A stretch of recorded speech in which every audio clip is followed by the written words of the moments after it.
వంటలకు ఇంతకంటే స్వచ్ఛమైన గానుగ నూనె మరెక్కడా దొరకదు. SRV naturals.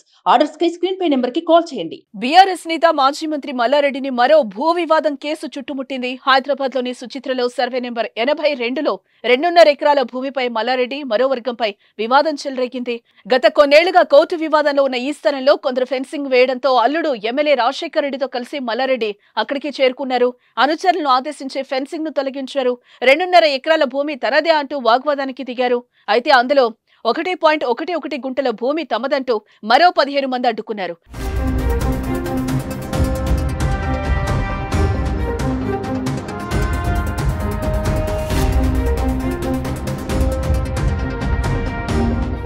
పరిస్థితి ఉద్రిక్తంగా మారుతూ ఉండడంతో పోలీసులు రంగప్రవేశం చేశారు.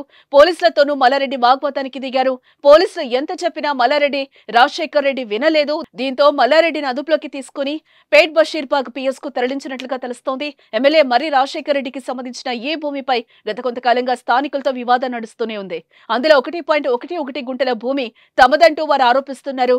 ఒక్కొక్కరం 400 గజాల చొప్పున గతంలో భూమి కొనుగోలు చేశామని చెప్తున్నారు. కోర్టు సైతం తమకు అనుకూలంగా తీర్పు ఇచ్చిందని తెలిపారు. అయితే మల్లారెడ్డి తన అనుచరులతో బెదిరింపులకు గురి చేస్తున్నారని ఆరోపిస్తున్నారు. ఇప్పటికే పలు భూ వివాదాల్లో మల్లారెడ్డిపై ఫిర్యాదులు అందాయి. ఎప్పటి నుంచో మల్లారెడ్డిపై అనేక అక్రమాలు, అవినీతి ఆరోపణలున్నాయి. అలాగే తన అల్లుడు ఎమ్మెల్యే మర్రి రాజశేఖర్ రెడ్డికి చెందిన కాలేజ్ నిర్మాణాలను గతంలో అధికారులు కూల్చివేశారు. దుండిగల్లోని ఏరోనాటికల్ కళాశాల, ఎంఎల్ఆర్ ఐటీఎం కళాశాలలోని 2 శాశ్వత భవనాలు, 6 తాత్కాలిక షెడ్లను చెరువు స్థలంలో అక్రమంగా నిర్మించారనే ఆరోపణలుండడంతో అధికారులు వాటిని కూల్చివేశారు. మళ్లీ ఇప్పుడు మరో వివాదం తెర మీదకి రావడం చర్చనీయాంశమవుతోంది.